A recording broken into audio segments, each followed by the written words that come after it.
in ron tel du phot chuan le in thian dang te po in chung te po an lo tel chun zom du phot chuan kan welcome reng cheu ni pi kha min lo hriat sakanga ka chan chu Vellore om mek hi mi tlem te kan ni a kan tlem tu kha chuan kan fellowship hi lo thing tok lo ti kan lo thlau ve bok nen teng chuan hun dang atanga he fellowship min on join na lo tel zel tur chuan kan welcome reng cheu ni pi kha kan an nakina ko kan lo soi nom lo pala ni po in tuna kan soi hi min lo chen sia sak don nia Pathian thu ka chiaranga Pathian thu ka chiar zo hian voina kan chan tu tur e kan so manga voina kan chan tu tur hi Dr. Lalmuanzuala Dr. MZ ania aizol din tharveng ni in CMC PG postgraduate medicine hi aso chia mai thavela zo to tur khania ma se shilenga wangin an exam lok theilawa tuna hian alo zota a service na huntur a sponsor na huntur hi September ni som paruk ni lai ni hian a pandona ni chuan a thona huntur mission hospital kha Prem Jyoti Community Hospital Chandragoda Jharkhand khania Hemi Hospital hi Emmanuel Hospital Association kanti eha kanti alam toy chuan khami nuai om kha ani asoidan phei chuan Africa ram pilrila rombol tur angdeu kha ai ngaya aro pui khopin ka sia pani MZ ne heng kai khoma achan chu hun nuam ani dol lo he rombol na hun hi ram pilrila khol pom thalo CMC le chu khol a tha khol mang hian na tam takin detect zung thei ve a ma se Dr. MZ da thona tur ro hi chu mun kil khol khania chu tianga missionary ru puwa rombol tu in bo se kan nei hi kan lo khop maya voina hian ama thana angreng deuh te po ani ngal tura ka han be se ya hun min an nei sakanga adu zong sharing te po han hmang hal sela Pathian thu chiara tong trai te po he kan Inkhawm lana trong trai ni turin bulmin tran sak turin zang takin kan song ni chu Dr. MZ ilo som ole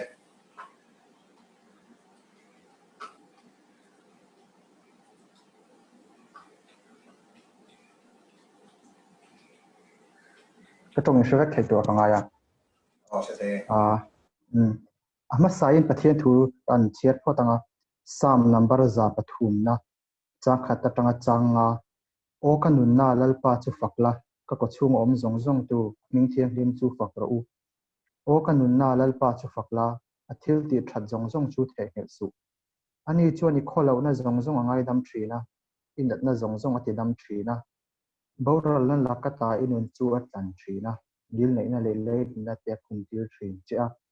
eka chu thil thra in ati tlai thri na chuti chuani tle rola chu mu puyanga siam tharin a omle thrin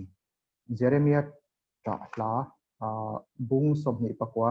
chang som phata tanga som pali kan chiar lenga nangni lama karel ru pujia chu in trasia in hun nung to pa chuan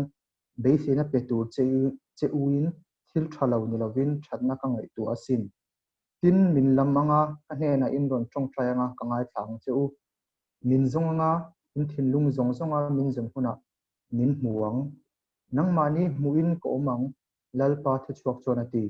inom dan kaletanga namdang nam zong zinga kati dana chu huna ta ka hloi khom leang chu thi lalpa thu chuakani salaka mantir cheu hun ngeya khan karon chen leang cheu akan tong trai patanga tamna Pathian mai lo ko na u lalpa an Pathian ngai tu na te Mizo helai Vellore om khom te maron kun le thia ihmaron hlan le thia min buat saiwan kan lo malpa ni kan hre chani tin thlang lalpa dam na min te lalpa ning dama min na chhuat te lalpa zama inan ti te nangin ni hre chhuat ti le la tu huna lalpa hrisel na tha te kun tha te min na pe ka bang lom tu kan hre chani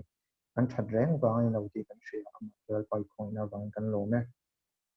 moina kan khom tu te ikuta kai koltira hemi kan khoma tang hian kan zawai ten nangma lama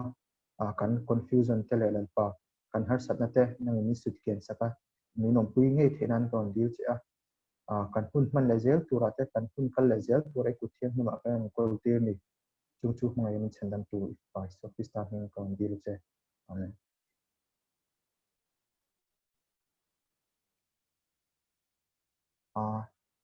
ka sei chun zo mai don mi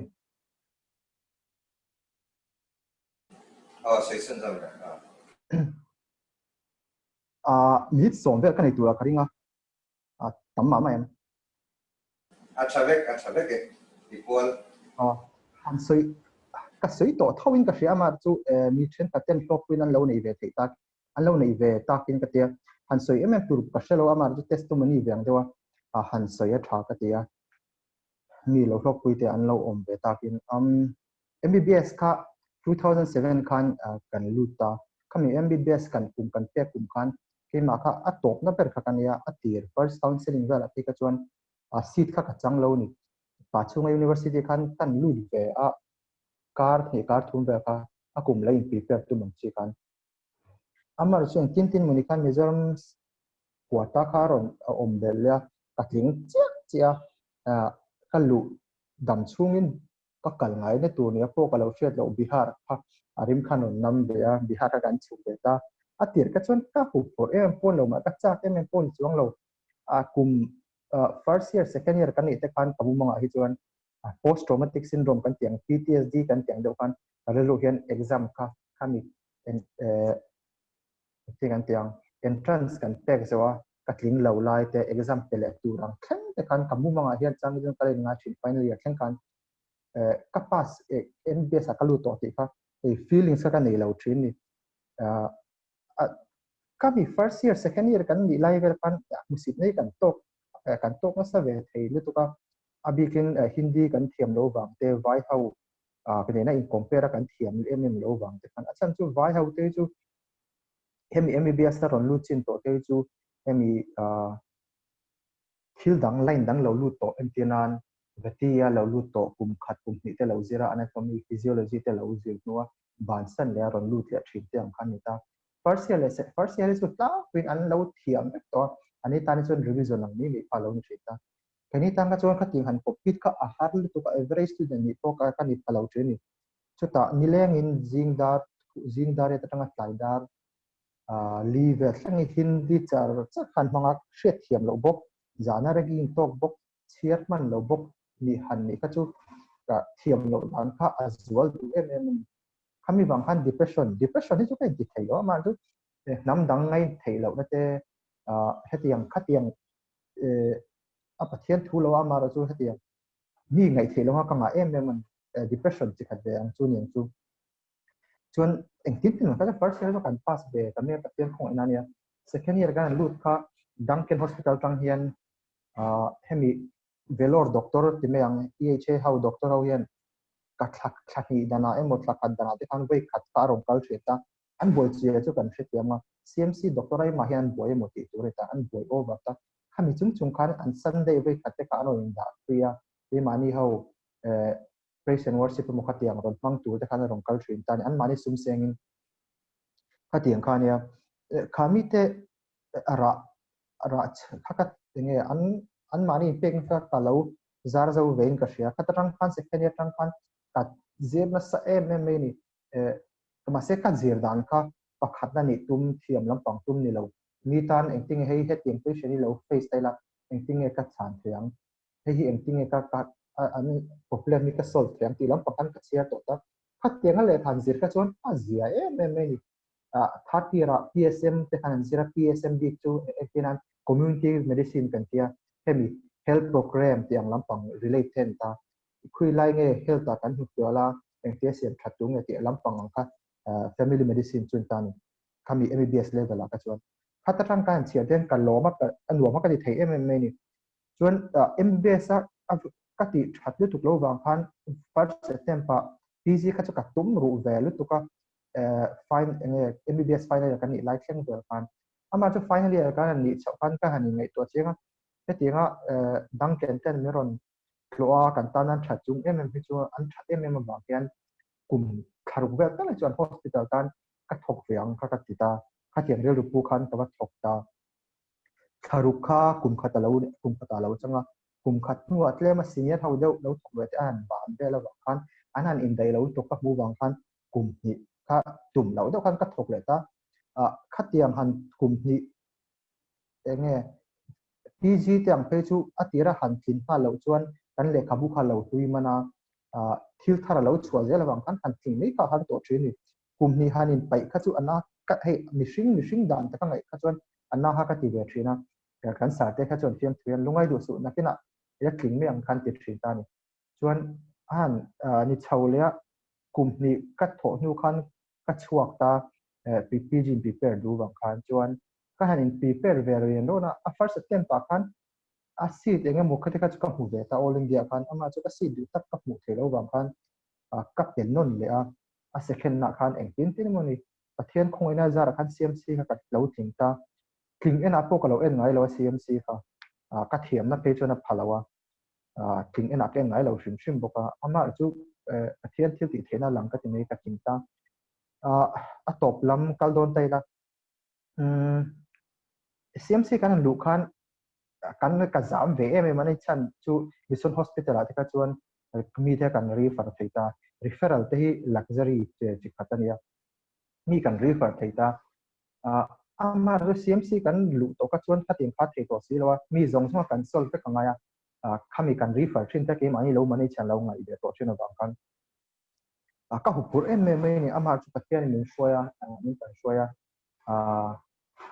thei kan lo zo ve ta mai an ya result chu chok lo na min pathian za passport lo ngai tai la hetiang hun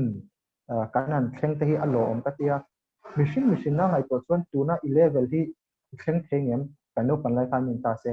thleng thei ka ring lo ni no pan lai ka chuan engi ke doctor khan to pa doctor kan te chu MBBS ani dei karin ama chu tuna chuan PG MD te kan han zo ve le to ama chu MD kan ani hian kan level kan lo thleng ta machine ka chuan lo du bel le na zel te lom ve ya kha thil thalo ani rolin thil thalo mani ka thelo chan chu pathian in hetiang level thleng thiam in bo sei ka chuan ma kan son ve zel kha apoi mo in ka hria pathian thu bokin ka hria midang ta namal somna kan ni zel thei kha mi zong in mi MBBS emo doctor ni chak ngoi tama ani theilo kara thiam ber bo ni lo hetiang professional line pathian in thang thei ki kalo ma achunga han lom thu han soi vak ngai em po ka chuang lo ta chuan minot tong trai pui ka ngai don em ka pho la turi hun nuam chu nia ama chu mun kil khor velu to kanita mal to trai phoji na ka thok don ya vai kan ti hani North Indian ho ponom thota mal to trai phau hi India rama distinct tribe extinct tribe kan ti zo kang chu khatien chi khat kanita anan nu fu je chu hemi dang kana ka tholai khan thani chung ka peripheral posting ang khan in da an malaria hi tam mema an life expectancy po ya me mani an chhungkua an family member mi pakat anan thi te hian cha na chang pon thelo om zia chu an mani kha thi na khan achia ne lu tu ka lungoi na chang pon thelo ngai ani khatiam tu khan ni to ang tu khan ta an kho thak mani khimi hun kri gaini hun puenia OG taw nei la lam pang amar chu mian da medicine ber te kher mian da ka hatiam lo ve do ti ta chu amar chu pathian in remuat ke man an mani nam ta na remuat le poni theinga mishing kan nia pa Timothy te ang te anga han pathian tu Timothy so yang han thiam him han pel kam kim kan ni dik lawa lin lo na nga kan nia amar chu pathian min khongai na za ni bangin ama rong bol thei min siama kha klom taka kan poma kan tin lo na te ka chu kan pai bo emo kan neglect te a pathian rong bol lam pang kan chak pathian min rem ruat na min da na kha thata kan pom kha tuling ka thria min thong trai puina kam mo ka se tong khan khita chuan khol te blood test mi poka thei don lo chuwang chuan a skills kan zir mani pin na thiam na kan zir na tak ngai tu a ani theyanga tiang dei se zonga treat te phangai to na chung te chunia heta kan han om hian patient te le pastor te tang te heta ka batchmate te le ka mizo om pui te hi ka ta nan thae me ma patient te phe chu boxa thi an lo keng mun lu tu ka ina kan ai ma hen kan ngun nam ti tu te hi nia pastor te le mizo om ten fel em boka kan ho do na cho tu ngen sian sakte kan phu lowin kan phu lo o ka soi thiam chelo kan phu lo ka te in chu kan chu in thae in tong trai sakate abi takin ama pastor om te poka kan han entrance kan ei don te kan min tong trai tu na sai ma an chu lo tu ka soi tak zetani ka soi du to ka trong trai na min no shet wi chu to ka nge na ni alo me em zeta lal pani kai ikal zel tura kai huai chero se em zeta pola trong trai na nei tur khan kalo shil lok lawa kan missionary Vellore kan sinot mission board missionary nurse uma no ni han som lok kan tu uma no ni em zeta Dr. Lalmuanzuala pola trong trai na nei turin uma no ni ilo som ang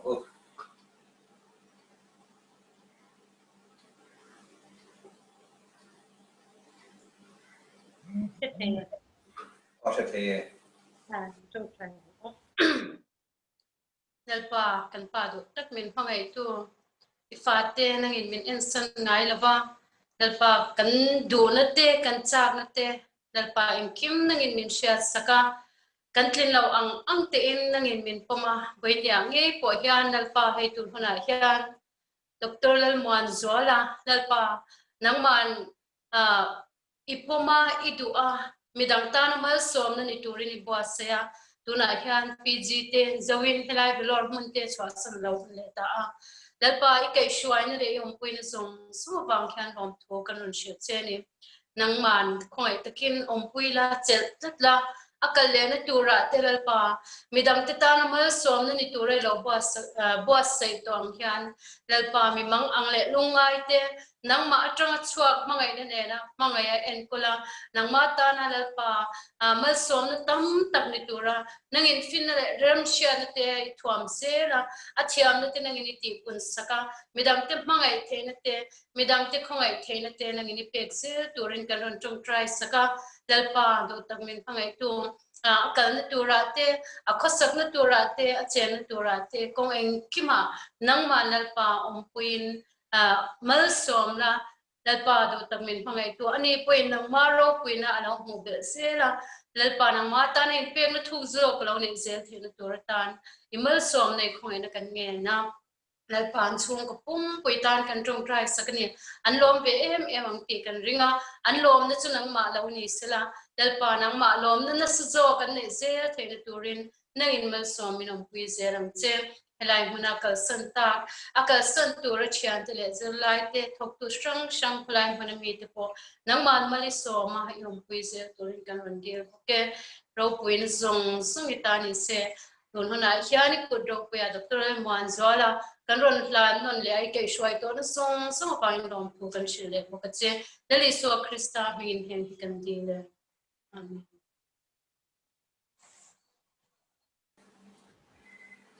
man ni ano ome voin hi Vellore culture le sinot mission board ang khen ko in chumi kop deu chuan chiat kan tok voina hian kan chiat mitam zok chuan kan chiat karinga sinot mission board missionary pilal hing ye ni sailo annu pain nepala ron bol thina re tak chumi nuwa kan sarawangin Vellore an pana Vellore pe zaini in gauhatia an post hi siam ani chumi nuwa serious taka omawangin tupin jing kara khan Chatuan ram min pan santa khani aizola dot pui veng thara voin khan vuiliam ani pasal le afa te pati ko ko san hola ain quarantine khala lusuna ti lo chuan trong trai tuen ngai he mai chumi kai deu chuan hei Vellore kal that lawa wanga me pudam puya te chhungkua kal thak le ngai me kan ni lain pudam puya u nu pui chuan nizan zanlai khan zobo lungleya chatuan ram min lo pan san ter mai ti de kan han shiatin pudam puya te chung patan po trong trai pui ngai le maya chutiang trong trai na chu pathian he na kan pang le lo ka nge i trong trai ang u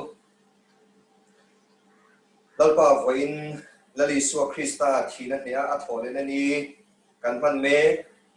kan program ruwa man sa nangma thu ngai tha a mi ten nangma khongai nan mu dong song tura kan in be sei me kara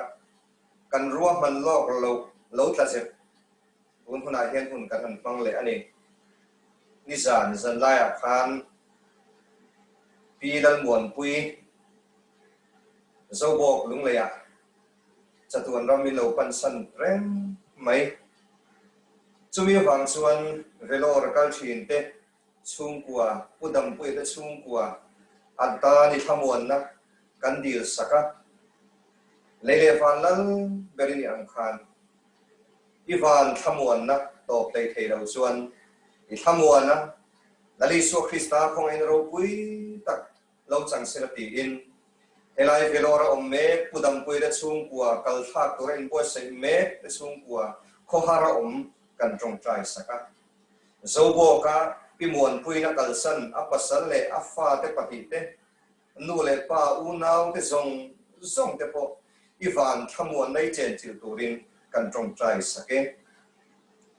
ilalpa nang marong bol tu missionary te nu pa missionary te chhungkua ha thina in thazar mek bokani pima pingi pilal mingli ani sailo Nepala kan rong bol pui thin Vellore natna phang lo kal le ta gauhatia rong bola me rong bol na po trong sang le talem sang tho hlok tak nei chu nangin achol apun ni lo ti tak sia chuan huna hian lalpa min mangai tu akal san ta missionary puthan siam atele afa te pati po voina hian kan trong trai sakle ani lalpa in tho lan tir la email muthiam thei turin heng kan unau kan rong bol pui lusun chung te hi kan trong trai saka voina hen Vellore kal thin te an chung te chatuan ram pan ta te zong ko kan trong trai sakle a lalpa lungai takin khoha takin mitam zo ken hunan bang ti kan ring nge ani ma se an lungai ne hinang ma nai pha nan le nang ma ro pui nan hu pha ke turin nang in mal so mang che so singa chon voina hian lalpa hi praise and worship le sharing hun pang tur hian lalpa hi puja ete min pe kan lo me man sum poen nu pain rong bol tu anni po lalpa Vellore nge ya hian kum sang ni som pariata khan an mangai an ngai ngoi Christ-a chu kum khat ora thin khan lalpa min pangai tu natna awangin ti dam thei davin itne na ilo shoitan ha kan riru khang hun lai kan la shre nge ma se khang zong experience kal tang khan mitam zo khilalpa itne na isweng ti kan ring tat ani khan lungai na le an kho har na pang khan lalpa min pangai tu mi ten lali so Christ-a hi along mu pha kan ring ani chumi be se chung chuan voina hian lalpa he hun hi anni point he Vellore kal thin tele thian tha adu apiang teran join thei turin fellowship hi siam ani a chumi mang turan in bo se na chuan olal pan ni po voina hian tharau thiang min lo bo se la kan zawa etana lali su Christ-a choi moya the turin kan trong trai sak kan hlan nangin he Inkhawm hi ro puinan min kai shwem che Isu Christ-a pingin kan dile amen voina hian kan zinga puzai te kan som palo khan Reverend Johana ani po ani hi chenaya BD azira nakina atel man chuan trong trai ne te pon mi man sakura ngai la mar chu ahman le man lo chu than hi se chenaya hian zirme kani le tuna chuan Zairemmawia Pachuau kan so mga kan seng khan sang hi som pariata an fapa Christ-a Sept simia wangin Chatuan ram pana mase khang lai khan thina to khok to masela Vellore omek dam lo dang te le rong bol tu de tang khan Pathian lamin hlai tir tlat mai ni anu pa hei Dr. Zo nu ni pom boka khang lai hun kha ka han nei to le hian khovel thila lungai thak tak ma sela kha lungai na pang khan Pathian ai puang kha kan ro la serenga chawang chon tu na hian Zaia kan so manga anin tha atiangin sharing engemaw praise and worship mo katiang kha hun min pan sak do na ni Zaia ang bol to do so ole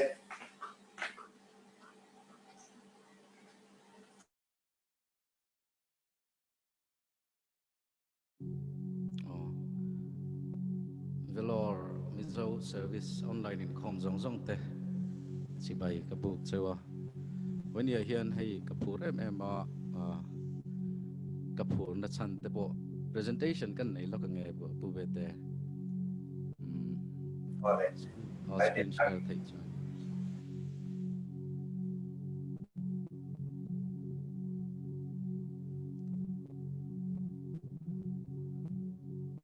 ti hian ti ela all samzo kan ring dewa kan hu thei am screen share kha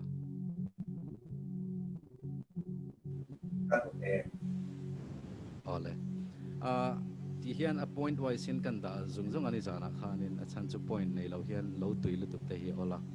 wena hun min han som hi kangai hlua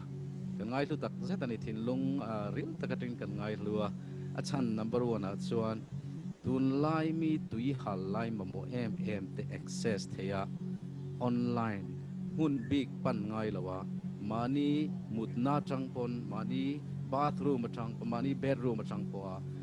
access theya online Inkhawm in buat sai hi nang ni le hei zoram pon Mizo fellowship shanina anti hi a hloka tin tuna hian zoom through a piang thar ta te pathian nai ta te testimony tam takan ria ani chuwang chon in thil ti hi kan congratulate pot cheu number 1 achona dot le chuan abik takin hei pu be te reverend lalbiak sang Pachuau te chhungkua worship thin hian kan ril ru khoi hle mai kan nun hena pok soi thin chhungkua mai cham hi fa ten an ngai ber ni se ka de thin ka soi thui lo me ka kan kal zor zorange pathian fak ho te kan la du don boxia rong bol na lama chuan hei Salvation Army Ebenezer Kora hian junior soldier sergeant ti chu no pangte an tharau lam no Christian no pangan lo ni theina na boy pui tu kan ti don nge khatiang in charge ka kania nikum sang hi som pakwa tang khan ordain kan tiang chinem nge hi kan ive a chuan in burn 24/7 aizol hian director kania voini apo hian worship team anga ron ti kan chak em ma kan ti thina amai ro chu lockdown awangin manin karon ti don ani burn 24/7 hi khovel puma worship movement ania tuna kan machop lian ber phei chu September ni khata tang khan kan tana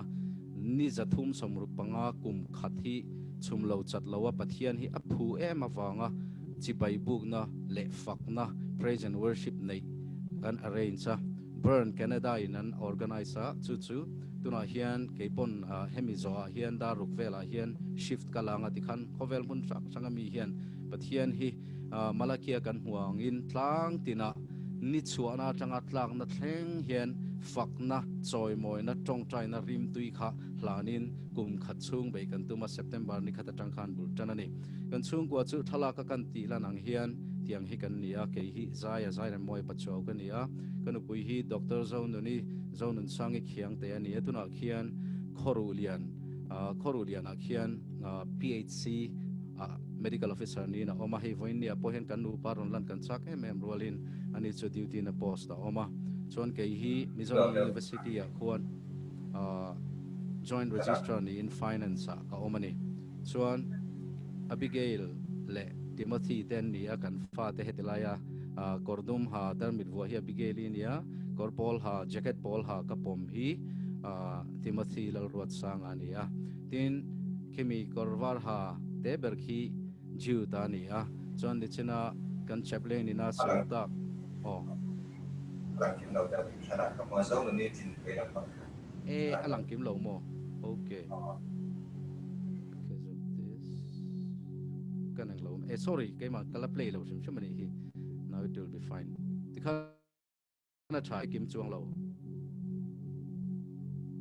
akimetikan oh chuan korwar ha khi jiu da ni a nichena kan cheble ni na soita kan khan Christ-a ta hina lang to lo wa Christ-om lo nu thla kan lak ani a chu kan introduce ni chu chuan voina kan soina tur hi kap phur na chan em chu pu be te hena pokhan voin amania khan ka soya kal tlang in ang te hena hian kan pal to lo pal to te an pal to kan chui zui vele te anu kan zui vele te ne na thu soi hinuam thina chu wang chon ka phur ani kan life story a chon kan laton ngai lo le thil lian ber chu Christ-a van ko na chan ma se chumia pathian ina ke mani minom pui si ro pui lo to ka wang hian achang chon mani fa soi jing lutup ni te po kan hlau thin hundanga chuan amai ro chu voinai ro chuan Vellore khutilai huna experience nei to in one way or the other connection nei ten hena kan han share tur hi kan lo mani chuan tun huna hian engponi se hela hian pathian hena ikun lokila chuan sharing kan nei zui don nia kan zawa in hela hian kan thinlung zong zong in tun hun hi pathian ina hun thamin pe kania amma chuan duties responsibilities kan nga lu tuka quiet time te po kan nei tha theilo ni tiro dam lo reng si in dam doi boi pui te ngai thin chua ngai te tam thin tun hun hi lalpa kan pan na hun ani kan zawai in hela hian pathian ni lo pan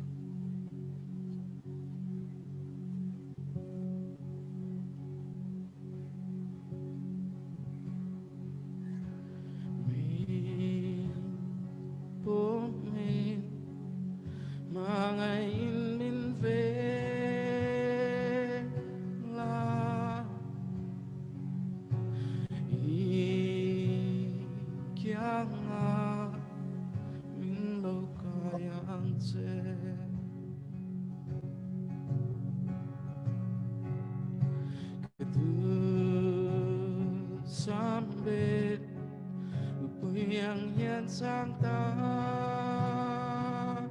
ka irwala tlok chwin tharavin min shuai se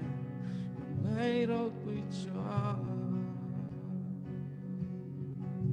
lalpa voinia hetilai local ho te hi yes ichen na ta nai siam te kan nia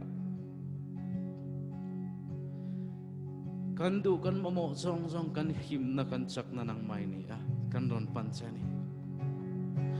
mi pom mi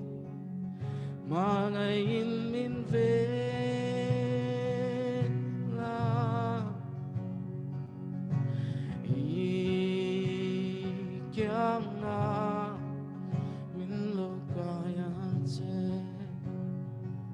kedu sam kedu sambil buyang yan sang ta irwala tlok chuvin tharavin min shuai se mangai ro pui cha lalpa ka panse lalpa ka panse thinlung thar min sia ang che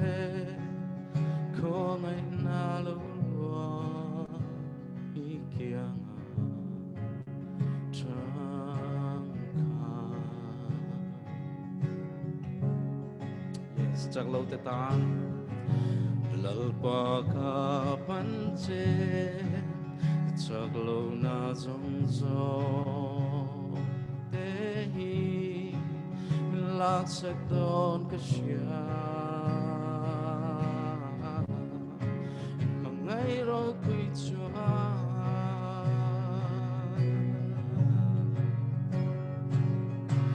min bố min mà ngay min về la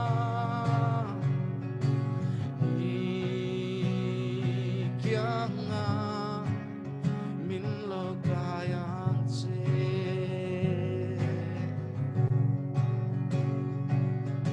kadu sambil puyang yan sang tarka ilwala tlok chavin taravin min shuai se imangai rau pui chuan share chozel anga kan fak chozel don ya Vellore CMC kan mel shiat ve chanchu kan fapa Christ-a Pachuau kan fa no pangber phira po ano pangzok kan du mel cha kan ngaithla mai in Chatuan ram apana kan thana munania Vellore hi kan nu pa kan chhungkua hian kan ngaithla rilrui na ngaya lungathia rilru na ma se kan mu le chaka ma se mu hi kan hlau de boxia sangni somporiat December carol service kan omna block ngei maya chapela in neitur kalau thlir te khan tel ka chaka amai ro chu telila engtin nge ka ongmang chu ko shelawa Chutiang chuan mixed feeling nen Vellore hi CMC hi kan thira Chutiang chuan ani na taka chuan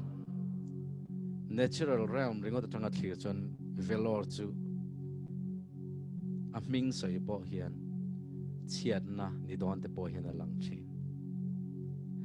chumi hmuna chuan kan dai ngai lo ram kan daya kan dai du lo ram kan daya kan du lo thleng in Pathian in min shuaya kan in huam mi lo thleng min shuaya ma se chu ta chuan chiang taka kan hriat chu min thla thlam lo ani picture kan muang hian kan chaplain te nu pa le thalaka ka lo nei che lawa Mizo katilaya om tam tak ten min ngai tua in ke ni chuan kan chaplain te nu pa hi thian tha kan charna ni a picture kan muang khian hetilaya kan ina ngei po men ron tlo in tikhian thla te kan la ani chuti chuan kan du mia lo kan hisab tel ngai lo a thlen don mani po kan la hisab phal lo chu Pathian in hemi munain men shoi thlenga ma se kha bakhanang ma in kal ro le min tingai lo wa khoi level a ma hian min thla thlam ngai lo ni chumi wang chuan voin ni a hian hretu hi Vellore mi te hna share hi nuam patia a hlu katia an fa pa kan du tak chuan min kal sana chumi wang chuan hei tuna covid alo ni ta du dan lo thil thlenga hian ti tur ala omem dam tak tan chuan ti tur em om lo hei Mizoram September tha covid-19 chu a spike na sa em a keima ni nge po hi kan chhungkua nge ya po nimin te chuan ka ngai tua kan kom chak loka ka cousin pasal positive a kan thlang loka ka cousin pasal tho kanis pasal zo kan ni positive poka tam em chu tiang bo ro ka chuan engtin nge kan react thei ani rengem react dan chi than om jinga pathum karon thlang choka pakhata chuan petrify hlau chi ai eng ma ti thei lo khopa chi khon ang maya hlau chung a news cheer reng a news shiat bela piang in ati hlau bel ma se sor lo a cheer lo thei chuang si lo chu tianga om te chon omani adot le chuan ignore ngai tua du lo shedu lo haider ato bera chuan respond thil omzia shefia a ma chon turin kan ti thei om chun chu ni chena hla kan sak lalpa ka panche hemi chungchang hi voinia hen kan soi du ani ring tu de hian le he khovel leng vel reng hian din na mun lam chang chiang tak stand kan nei hi apoi mo em ani Mizo de hi amoya thil tam taka tel hrat kan ni a valan ve shim ti te lo nei ve shim ti te kati to ti ve tum shim nai kan nga em a amai ro chu kan din na hi achianga tun huna phei chuan kan chan lam kan din na lam hi kan so nge a chu kan nun po hin alan chua pui hi awa han chul to tak em thu puana kan hmua I thil ti te ka sia I vo hek lova I lum hek lo hi I vo emo I lum emo ka du ani ati ani engwangin mo kan stand kan rilru kan thinlung the posture of our heart hian kan react dan kan ni tin nun kan macham dan hi ashila wangin apoi mo em ani chu bible ang tin nge kan mu ti vain ne hian kan share do chuni hoi tur lam hoi hi van poi mo em lalpa ka pan che tun tin huna kan ti lo chuan covid are phei chon kan van ti don lo tak em lockdown ma sapera ka mu chian em chu thian ten hena po o nga tinge ti turin la zon na sat em lalpan be still and know that I am God ngoi ula pathian kani ti hi shero ti in hun thamin pe ni hi go home and love your family hola I chung te mangai la I chung te nen chuan mai cham siamin pathian ko ro ti hi kan message ani don lom ni ti in kan hoi tur lam hi van chiang em Chronicles karon tar langa panina bung som ni chang som atanga som pania chuan ti chuan ngai te amona thla te ka screen alan kim lo wangin ka iPad tami kan share lo pang amona thla te mo phole share tlang ami ti khanan soya share tlang ami te ti khana soi zela na kina chuan Joseph da chuan ti hen pathian hen ati ni mi chu zo zai min ron be tur lo thok te chu han be thei zia zang kan ne si lo ati ngai na re reng kan shebok hek lo ilam kan lo hoi mai zo kan e ati ni tun hi awahan hun tak em tero ram chang kanga kan ngai pon ado lei thei lo ani Mizoram atu na hen lo spike up choveta lo hai der vel kha hun lova hlawa khura chỉ khó năng mày lâu kha hun lawa kan hoi lam tur dik tak kan hoi hi van hun o tak em adot le chon nge kha Chronicles ve ka khan kan mu le thil zia fia kan mu ni jehezia le chuan lalpa tharawalo chuan thara lalpa tharawalo thlenga lalpan in hena heti hianati hlau su ula chung mi puitam takawang chuan zam hek su indo na chunang ni indo na ni lawa pathian indo na ni jok sia kan fapa Christ kan thla chung chang hei hin akina kan soi dona kan soi joy du chu kabul tan na khan kan du lova thil thleng kan control lo thil thleng a hian engtin nge kan react tang kan ti chuan hetilai hian ashil fia em ani lalpa hi kan chunga engkim chunga thu nei tu chuan min hruai thin kan du lo thleng min hruai thin engwangin motilai hian kan hu ni he indo na hi kan indo na ni lo covid hi kan du thana lo thleng ani lo tu man zuam takle huam takin an kai lo ma se an kai thin engwangin nge he indo nei pathian indo na ni adot le chuan respond Chronicles veka chuan tian kan mu tin mi puite a fui zo chuan si pai te ma akal chunga lalpa choi moi na le athiang lim moi zia faktura hasa tu tur te ruata ti ni hetilai hian Moabites te Moab lamte Amon lamte ser tlang mi te an tam lutuka Josephata sipai te ver ero chu an claim lutukani chumi zawa chuan thil omji an hriat nu khan enge ti le mi puite sipai te ma akal tur khan choi moya lalpa thiang hlim moi zia faktur la satur te ro ta ti ni voin ni a hian fakna thil di theina ka soidua fak tu pathian hi fak enge ni kan tiang a fakna cheng thina ni a sam som ni mani chang thuma kan mu a fakna cheng thina ni chumi wangchon kan respond dan hey ilam kan lo hoi ti hi ke ni salvation army phechon tun kum hi kan thupui ni wang hian kan post chuaya eng tin nge kan hoya eng tin nge kan respond kan hoi ani ti chueng tin nge kan lan ti rang ti chu ta hian a chiang em faktura hlasatu turte ruata lalpa ne na lom thu soi ro angil nei na chu kum khoi na om don sia ti ro atini voinia hian heini ka share chak em chu kanuna hian tlem mani chuan pubeten hena po ka soya ka live story tlem share ka du ka tia arang theyang berin share kan tumange uluk taken min lo ngai thlak sak don lia karon share du chu kanuna hian stand ka lo nei ve thin hlok ka ti em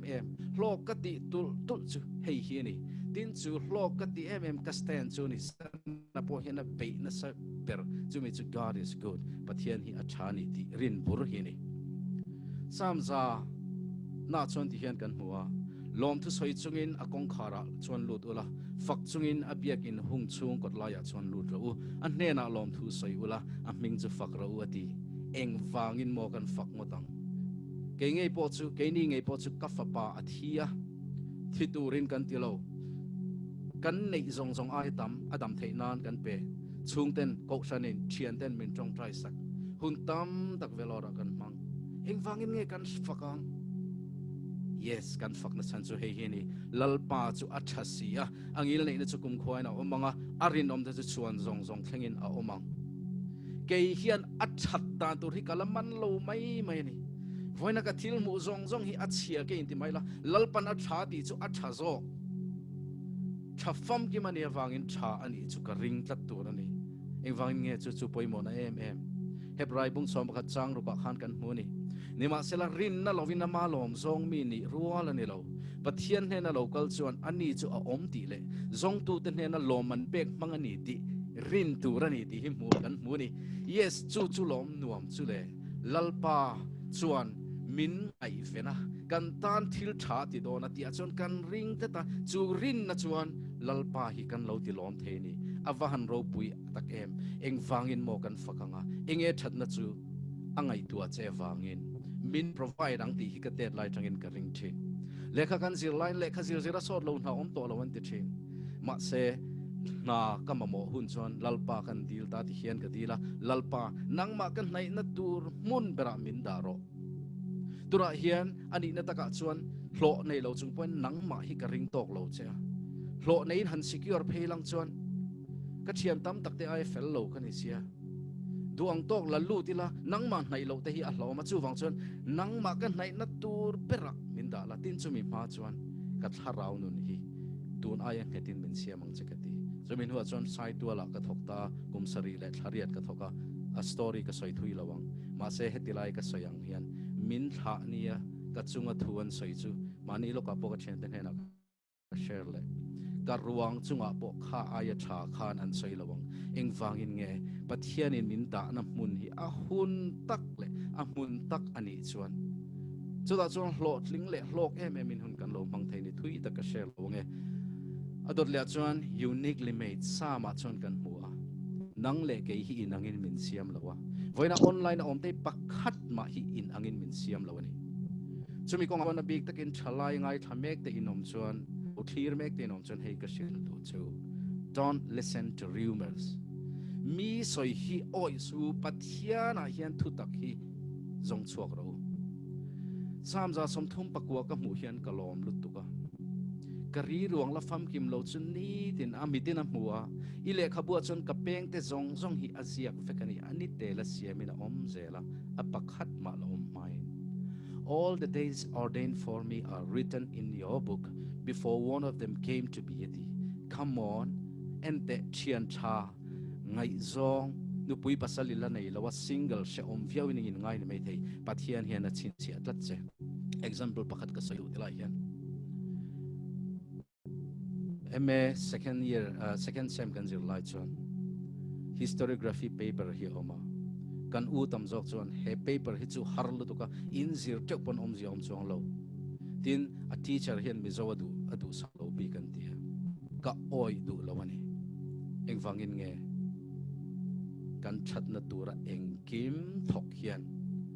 Mizo te tana thalo bi ki siam karing lo thei patop ka chua kan university ya kha mituma khan kan university de kan paper a chuan top scorer kan chu paper a chuan tun thleng hian history subject at min la tuitir tu ni historiography adot le chuan arinom em awangin kan fakang kum som thum pel in kum som thum pel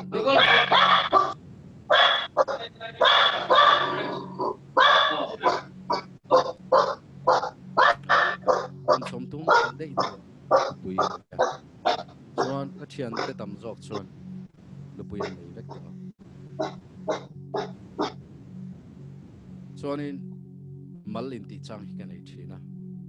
amai ro chu lalpa hi ka bel thina ni dum kha chu ka thian pa em mai in lupui nei na ka kala chumi chuan chuti lai mek chuan kidney stone kan ya ka kala lungte Zairemmawia kani chuda chuan kan thian nu hian o Zaia iwahan van duai bik tak em tlangwal lain zai in ngaya i thian te lai nupuin nei vek to siat i van duai ti chu kapom thei lo ani ewangin nge rombung ria chang som nei paria ta chuan din pathian mangai tu ama ruat anga kovate tan chuan an that na turin engkim a tho sak hlom thin ti kan hria ti kan bua van duai ti hi kapom lowa ka accept don lowa bible a fa te ta na van duai ti hi a vocabulary a thu hi om lo ani ka ti ka be sei phak ba ka he min zai tum hian tuna kanu pui mangai em hemine na kanin ton na hi lo ni zo kani tuna kan huang hian ka thalak veilam zo ka hian tun march ni sari ka kum som pani lim tak lein mangai taka pathian ina min om pui min shuai na kan 12th anniversary ni vereng van duai kan ningai lo lalpa hian i kan sei do ni adot le chuan aphu awangin lalpa hi kan fakang aphu awangin lalpa hi kan fakang HD wa kan han lut mai khachu kala sia reng chu Christ-a kha an zai zo nu chuanin a pu be te hi lo kala a tong tran chuan hman sona lom thu kan che ti don e mokatia hun khir tak ten la ma chon dona ti zong hen ron chon lat meya chuanin karil ru hi a hian ka chin chia renga pathianin shiat lok na alo pe ni ngei turani chuti chuan HD wa kan lu tlai chuan ni chena petrified kan tiang khan ka dona ka aude ka ngai tua anu chawina pui thei boxia pona chuan ang tin nge ka omang tia trong trai poi tira chuan ka thei chia lawa ka thil mu zong chuan Christ-a chungchang min hriat tira tiang hian mo kan top don kan be sei zong ti hian a to amai ro chu ma worship kan lead na te kan furnace ate nas ta ka lo soi thin chu kan chiar ta lalpa hne na lom thu soi angil nei na chukum khoi na don sia ti ro atia ti ni china ka chiar kha din hla an saka an han fak vele chuan thla te mo ba thla te sel tlang mi te zuda ho be tura lo thok te chang ru tu tur lalpan ada ti chuan an tlom ta ti kha kan chiar ta ka chung te ka thon hala tuna in HD wan da lu ta septic me septic shock ani amai ro chu lom thu lo sil ula lalpa lo fak ula lo choi moi ro tin chapa ka thon hala voinia hian chutiang chuan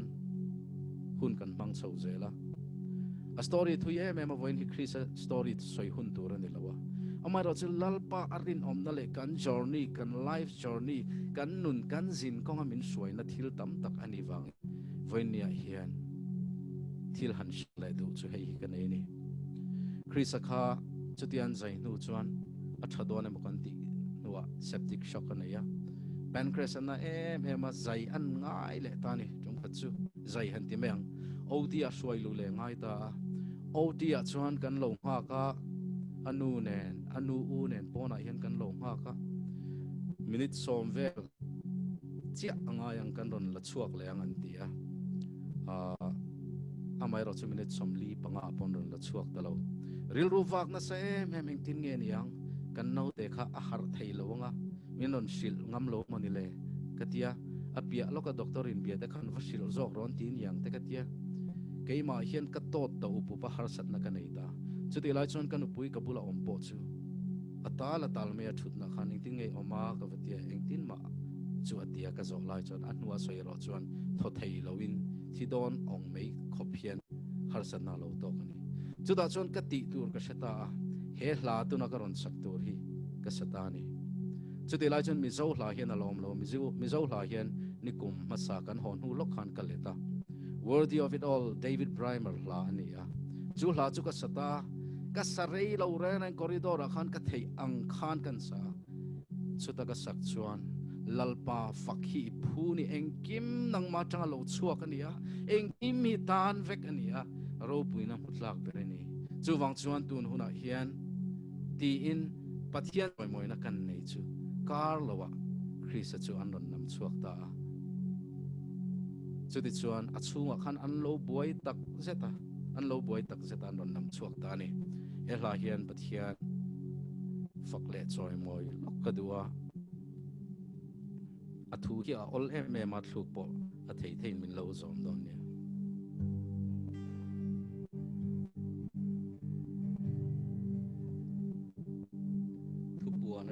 thupua na tanga phuah ni lai Thia lim le a ngel te ma in kai ku ni u pa song song ne and kim li bin fa bera no chu mi thiang lim le a ngel te ma in kai ku ni u pa song song ne and kim li bin and fa bera no chu Joy mo ye pu bere Joy mo ye pu bere Enkim min enata Enkim mitan veking Ropuina mutlape Joy mo ye pu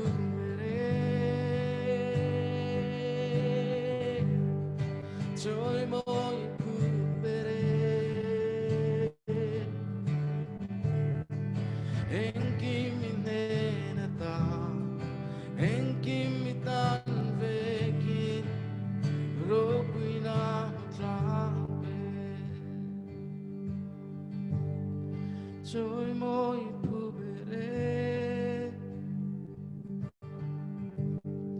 Joy mo ye pu bere Enkim minenata Enkim mitan veki Ropuina mutlape Amen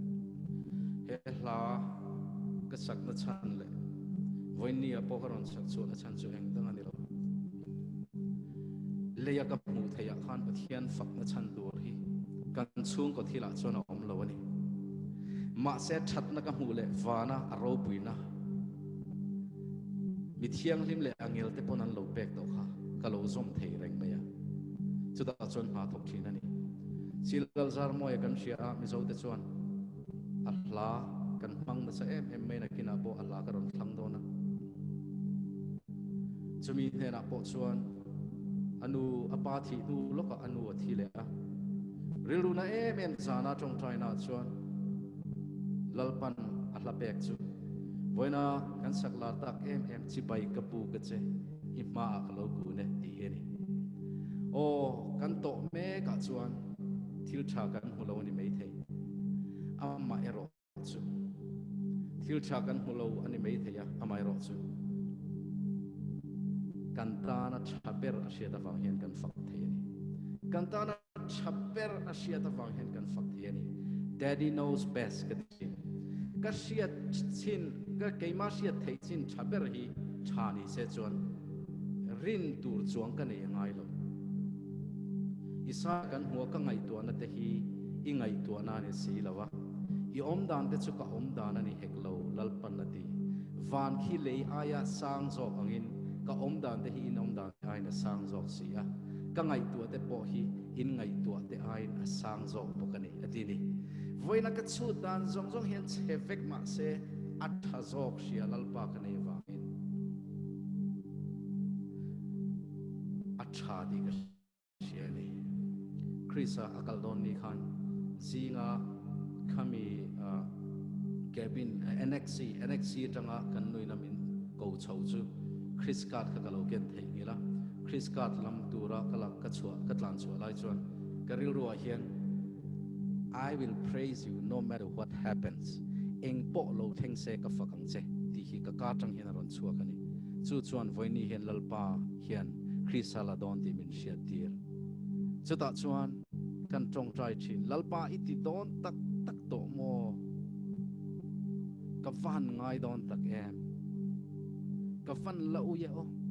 ma se a thazo ki sia a thazo i sia chu thazo ka ni sia ma se iti don tak tak to mo che per theng turin kan in buat saya when ya hian hei ka sharing na top na tur le lalpa kan fakna ta na karan soi du chu ni chuti huna chon hei pu be ten nu pa hian ni leng in minom puya kanau te nu pa Bangalore tang an lo thlenga kan nu pa increase kan kwa pathian chibai kan bu ka kan faka kan choi moi kan chong traya lalpan an lata chu chevek tura lo in ready a vek buai vek tura lo in ready kha Christian culture chu tharau thiang lim ina minon lua khat na salutuk kha mida mit tui luang ma se ka chap thei lawa lom hian ka thin lung hi khatani khat tiang thamuan na khakala sengai lawa chuwang chun he sharing hi ka du na per ka soi chak per lai chu hei hi ni thi na khongei thur ti kan sak thin hi I suwa hian thi nai lo ne tak tak to ring tu te ne na chuan cheper tur apak omle chuang lo hemi thlen chun kan chevek ani mai lalpa I thu lo ti to bok mai la I ti to don tak tak mo ka fahan she ma se ni china ka soyang khan kan du ya lam thleng min suai tu hi min kal san lowa min kal san lo mai ni lo in min chen chila thamuan na na salutukin min ompui mai chu voini hian hemi wang hian he sharing hin nuam ka ti thin ring tu te kan tang lam na van lam kal tur te kan dang lam na hi leya po hian kan lo tem thin anu loka chen kan professor pakhat chu thia achung te chu ven ngai khopin kan pa athia future kan nei to lo din an pa ruang phurna ambulance atang khan tuk ver koleka chu an zuan chua tu min an omani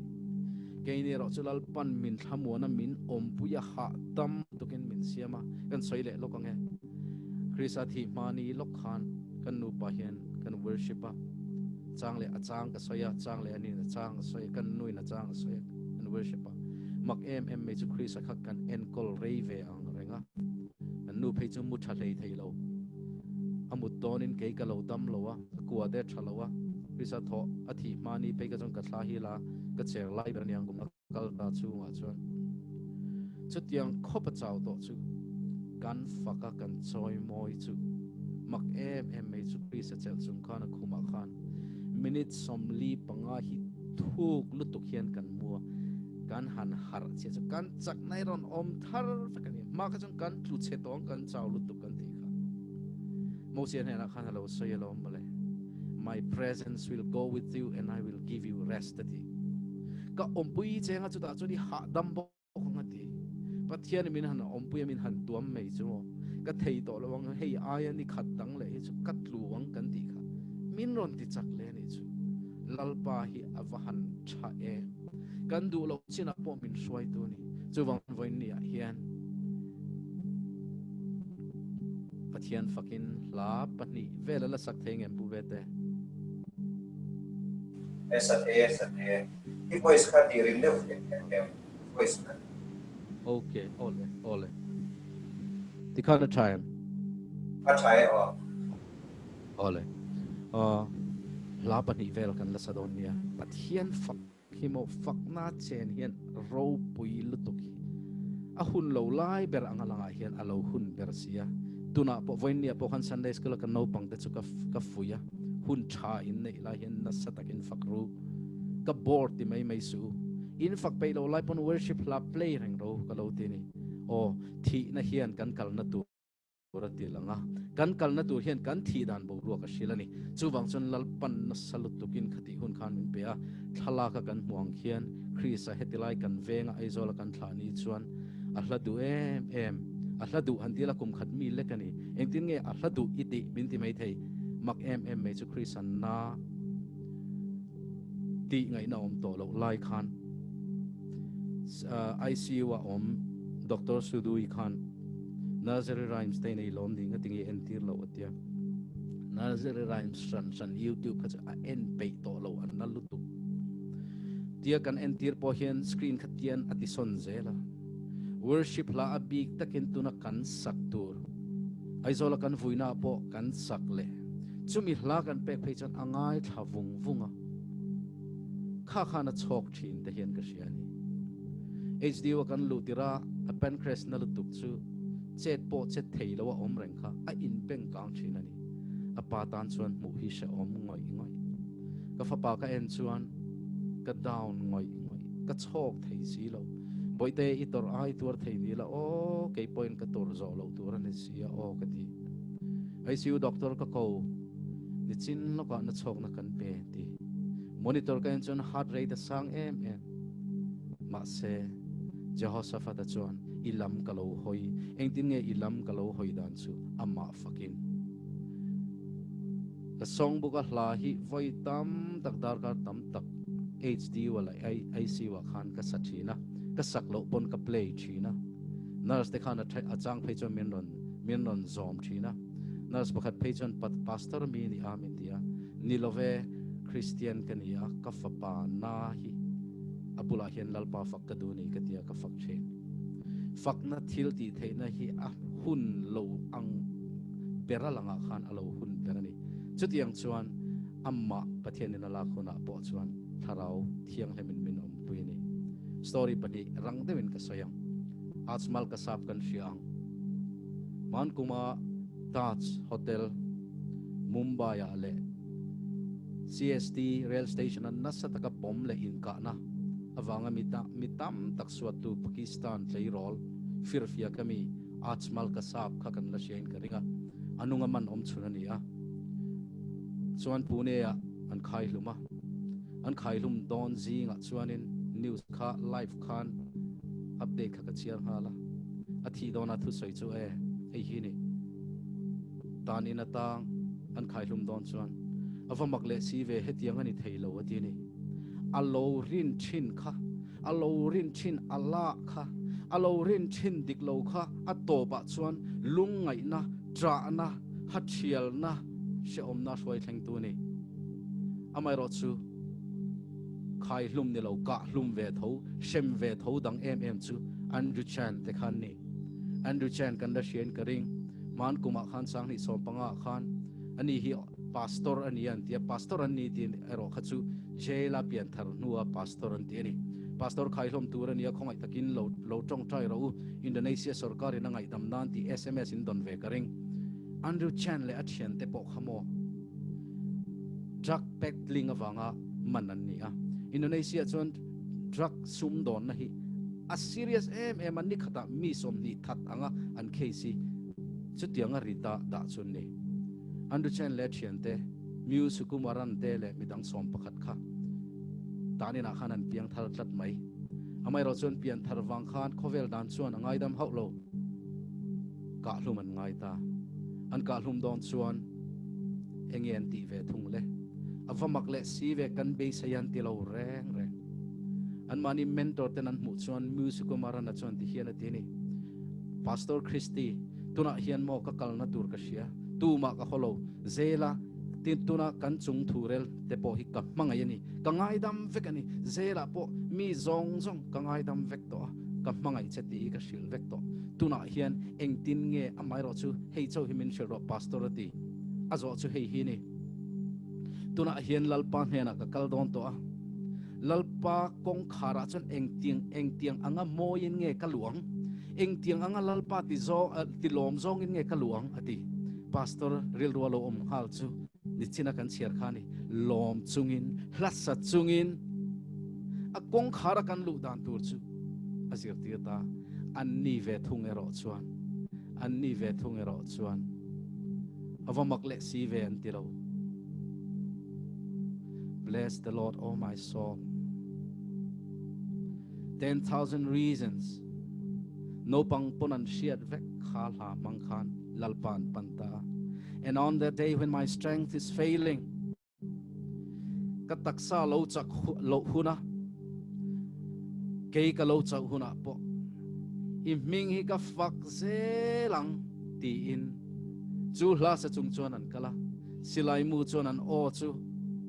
achil zela chu da chuan sai tur pakhat manom talo Pastor Christina soidan chu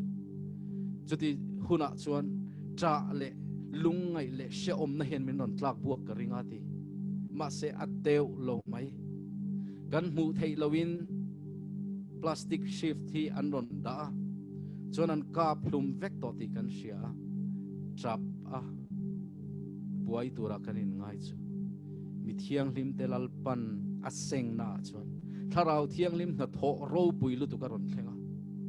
kan tra chan chu lom wang hi ni zo kan ti ni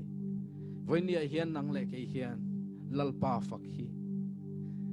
i lam kan lo hoi ti kan show thei dan thaber ania chuwang chuan tun huna hian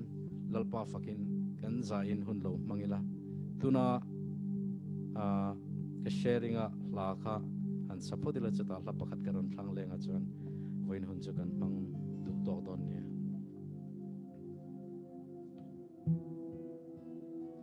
hi lyrics karon tilawa kan sethawang chu.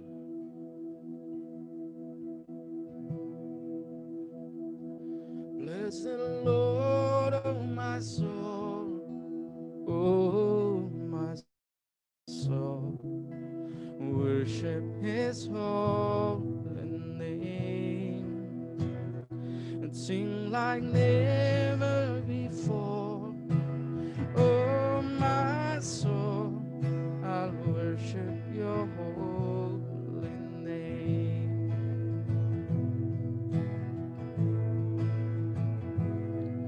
The sun comes up, it's a new day dawn. It's time to sing Your song again. Whatever may pass and whatever lies before me,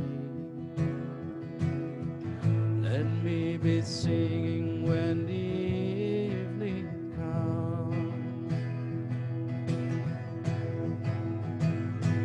Bless the Lord, oh my soul, oh my soul, worship His holy name, and sing like never before. Oh my soul,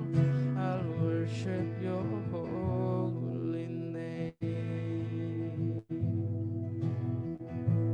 And on that day at Langmea, and on that day when my strength is failing, the end draws near and my time has come, still my soul will sing Your praise unending. 10,000 years and then forevermore.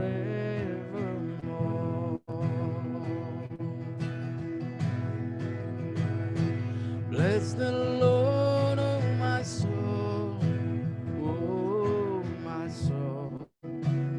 worship His holy name, and sing like never before. Oh my soul, I'll worship Your holy name. Lapakaron lilenga chuan kan hunchu gamang tok don nia echu kan shiat vek karinga silal zar moi hla nang fak zayal che ni chena ka sa kan khan apaina boral san nu loka anuina boral san le a chuda chuan rilruna em a tong trai chuan elai ka du na chan em chu keipon ka lo ton to ni a bisa chungchang kan harsat em lai khan be sei tu rom ti lawa khan pathian ka fak khan lalpa hian min kwa min chela min on thamuan don mo kalo ti thina mase chuta min hriat chian tir em chu I phue ma wangin ka fakang che chi bai buk tur asiam kan I wangin che bai ka bukam che anuam ka ti wang ni lovin le tun huna hian ke ma thu ani wang ni lovin nang ma wang zokin chi bai ka bukam che ti in hela po hi chutia ang bo ro ka phuani wang chon helai karon kan zawai sak turin karon li lenga chuan ka hun ka mak tom non ya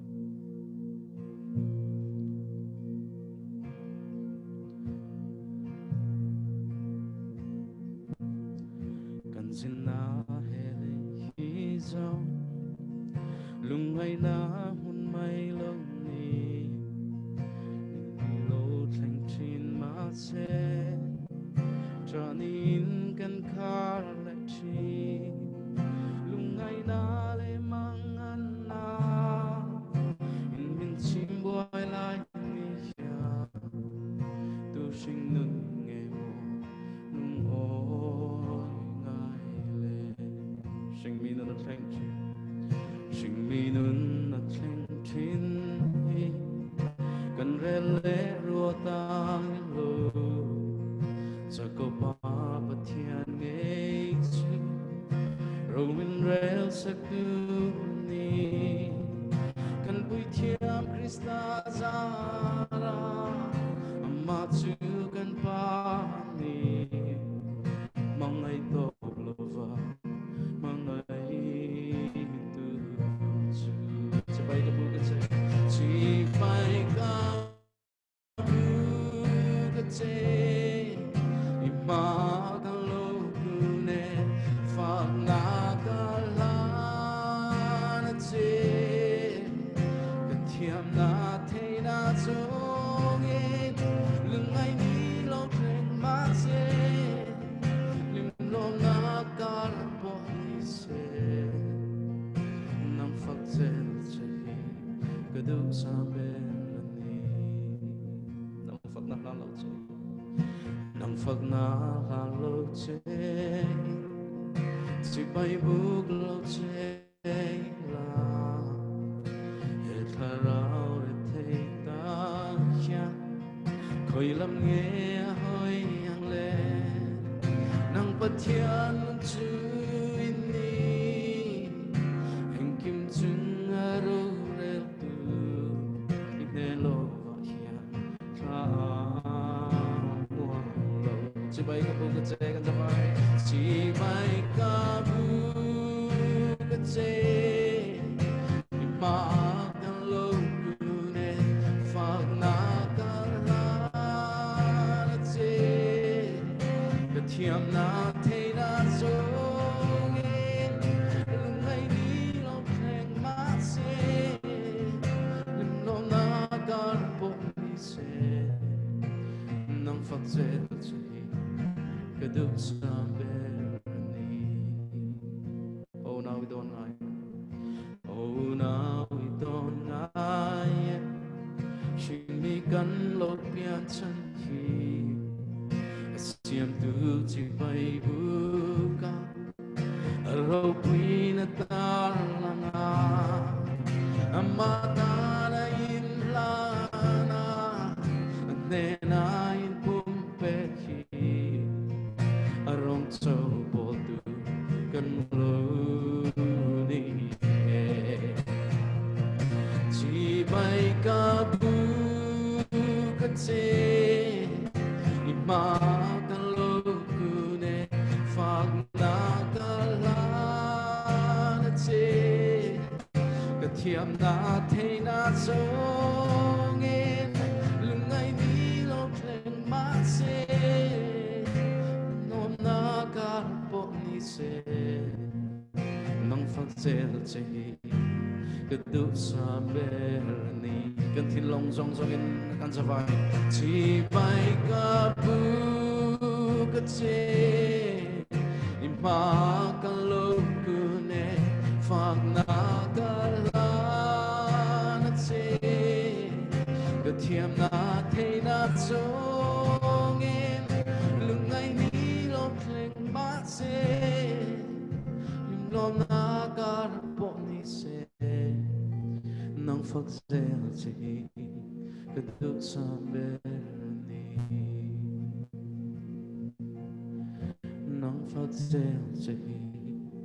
cái đức sam bên ni amen lalpa lo ro pui barang che iro pui sa na hi kan fak che hian kan shiat bel thin fak du thin lung nei lalpa voina local zong zong te hi tharau thiang hem min lo khai tharang che ro pui na zong zong chang che fa pai so krista min thiang min kan di le amen lo amen ông này bây giờ Vellore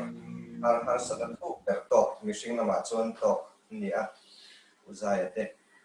mara chu har satna khovel chia dana har satna kha midang te ta na mal som na Chatuan nun na ro lu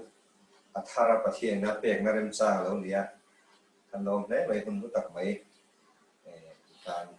pe ni a Puzai no pui doctor zo ni po hi oma ani po hi ka shit lok lawa rem chang ni boka tha thung lawin soi du nei chuan kan som te ang doctor zo no ni Puzai no pui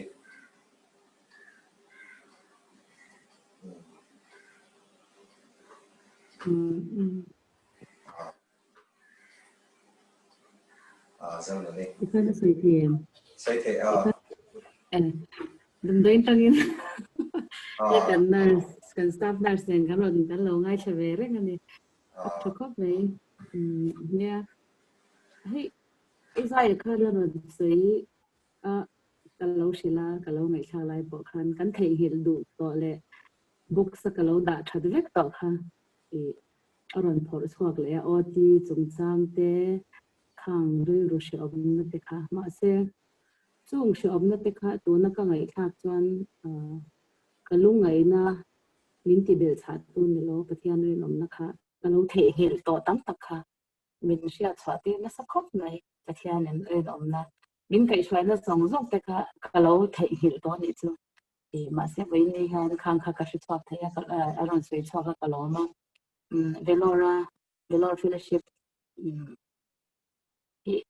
kangai sangkhop nei chawa bete pastor bete ta chhungkua te re to na dam lo om te doctor elzeta te ai bek na te ka ngai tu ina testimony te kan lo ngai tha hospital nge tagin kan lo ngai tha pathian ni na ai te ka te ang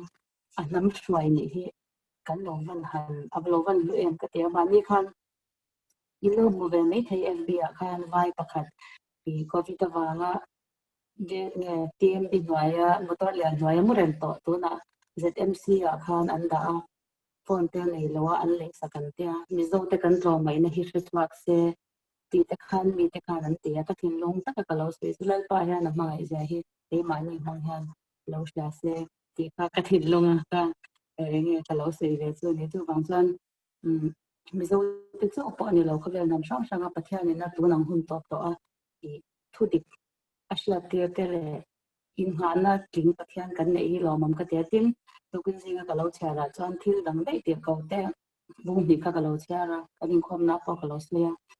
chumi ni ya chan hun top ni ya ti chan ka nge ka tharau chu pathian in ka le nga ti ni joy la khan in tlangwal ten mo your young men will see dreams and visions today and your old men will see visions and dreams chumi hu na chan kan han chiar thlas le langa til tu te enjoy la thim te khan a to pa chuan tin tu po pathian bin la piang chu chan dam en amang te ni ta ni pathian ni tun lai hian ke ni po SMS kan dong chen na nang ni po ni be thonga ti ra tanga to khenga kan lai thak chu chumi chu positive le chumi chu a tho en te nge kan in ve nang covid care center ngai he Mizoram phei chu a te box ya nge covid chu kyang an positive le to covid care center thar honangai le to engtin he kan ti ang ti ring he kyang lam pang ka thlir hian khovel hi top te to hian ka sha ni he Indo na te liền hiền na te lệ na cái ngô ta han mà sẽ Pathian ni na khovel top do na Pathian lam pang khan ka lo thiên ngai lo tu bin zin ka tho chu joy la ha kan sia ta chung hun to pa chan Pathian chu na thla chu le yang ti kha chak takina ban te lang ta ni tin tu po Pathian te lama piang chu chan da min an o manga te ni tin thla thiang him ka ti ko te bung hia khan ka sia lo me na kan sia la chuan he thla thiang him voi na in chan hi pi hetlaya judami te le juwi cho te cho me lo tin tu po adil tu he na pe nga chun Pathian ni na pe te ya chu ba chan kan Pathian hi a international ka te ya a universal po ka te ya a that na le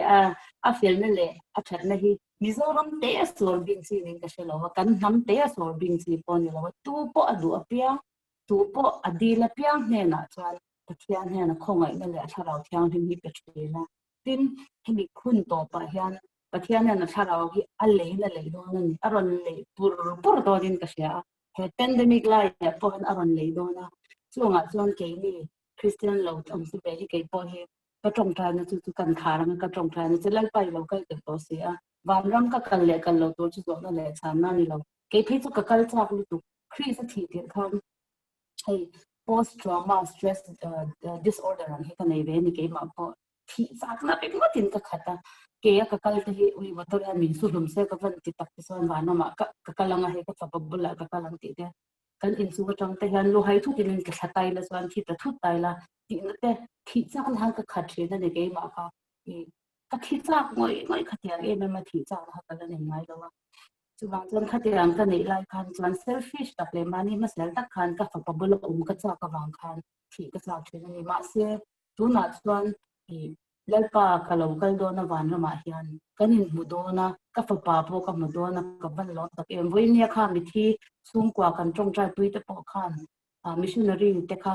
an hungel do na ni an nu kha van man kal le hun an thlen hun chuan amai ro chu mi kan thlen ma chuan enge kan ti anga enge ka lo ti ve ang inen ka thlen ma le ka ron ho ve kan in tak tak ka ron ho ma hian he ko vela kom chung yan eng tinge ti tur min ti a eng tin nge i du da na kan no min da chan hi eng tin nge ka ti ho theng ti kha to ke sim Pathian ne na ka trong trai na ni chan thil pakhat ka sei du khat lo trong trai uma nu ni khamo nurse kha kan lat line wai wa ma khan mission chi panga khan ka kala ta cha mi phi cho kan kala na ga pakhat le ke le wai ba mer jem te te rohingya rong bon lai khan ni a ina kan thenga zana te sai so ten ron kala chuan kuma no ni nen khan I Christi ta tlanga te trong trai kan ke ni wal lam te nen khan ke kal thina ni temple te kan han trong trai thena chu ta chuan Christian ho kan thlo chuak ve ko ma no ni khan thlo chuak I la te trong trai ne te kan manga chu ta chuan Christian pakhat ka ake kha zai kha lo nga ya Siliguri ka langai san kal thei si lo wa na quarter te ro te akhan kan Zaia min pui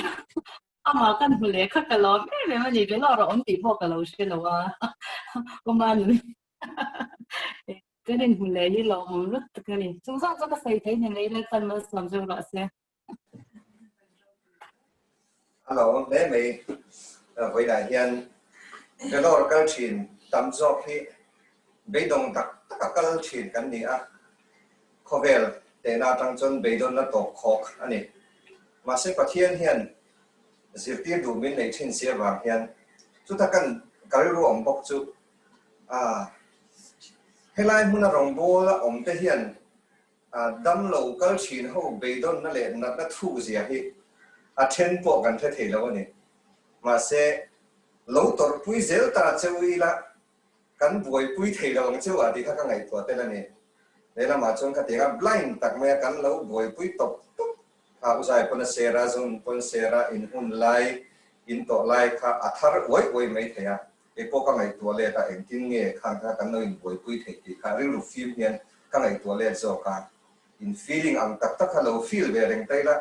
chào tất nhiên căn lâu mà căn vui vui thì đó lâu chơi Pathian hiện mình lâu thuồng na nín căn chơi được linh do cả với đại hiện har sát na hi Pathian khoi na căn hmu na lâu ní thì kha in chung ko atang point căn hmu mi dang point tu kumin page me mi căn thi một me Vellore culture Mizoram hiện thi một me nghe chan po thiệt thiệt đó cho rằng chuan khang in experience te kha a hlu hle do ni he kan record a voin miam te po hi YouTube pa han kan upload ta aduina en le thei turin kan china adu apiang lo pe da ula e chumdanga po adu apiang lo tel zeram cheuti kha kan in son thar le ani thlan le kan du a Christian abu number zanga som pathum na ning ka sia kan jin kong khor taka hian a screen a khan karon tilanga he la hi uzai hian ông muốn trang khan min lâu phơi thêm kan jin kong ko har taka hian Liaison ne ki maro pui ti kha kan hun hunga tan kan sang chu Mizo chuan e trong trai na le mal som na với Inkhawm min tin tur hian Reverend Johana ani hi MTH sirin chenaya me ka lo le voi na kun tu tak mai non pan saka Christian bu number zanga som pathum na kan jin kong kho har taka hian Liaison en engkim aro pui tin kanon huna Pathian lo fakila uzayan min kai shwayanga chumizo chon Reverend Johana trong trai chun zong ta sela kan hun kan du to dam ne le uzayan min shway sela kan jin ko har taka hian har set na to mai la dal pa ne chuan van ramat sang chi ami te min veng reng tri Lalmuanzuala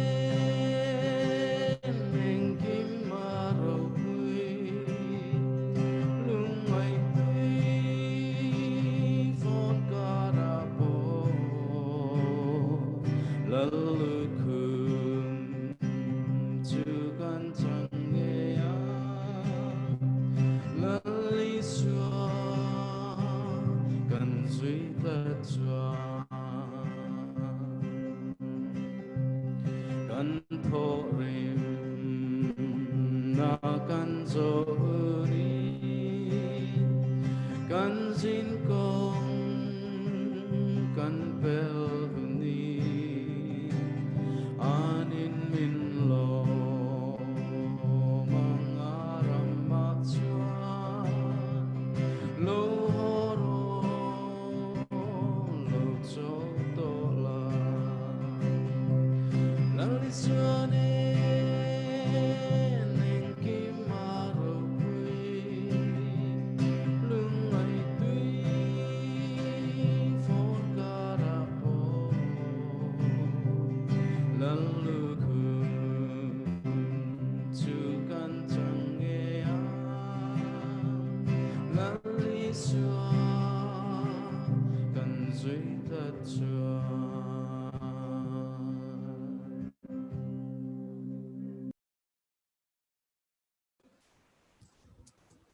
cái trong ở chiang em a se the ale ilo trong trai ang lalpa kan Pathian du tak min mangaya menom pui reng tu mishing thlir da na tang chuan hun thim le hun har sa berkara nangma pola chibai buk tu rin leilung da na ramri ina akham pia lama imi te nangma pol na hun tha voina min pot sei sak le fa ngin lom thu kan ron soye voina testimony hlu le ro pui tak tak kan ngai thak tikha kan tharau le kan taksa kan ru nun tan min chom tu khongai takin mal min som sak la tharau thiang lemin nangin min ti nun sak zelang che voina imma lo kun te hi mi in ang lo tak tak te kan ni anga chen khat chu lalpa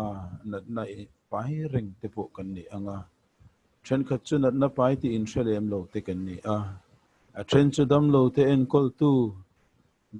enkawl tu chen khat te pe chu lalpa chona thar ma chon tu ra in bot sai te kan ni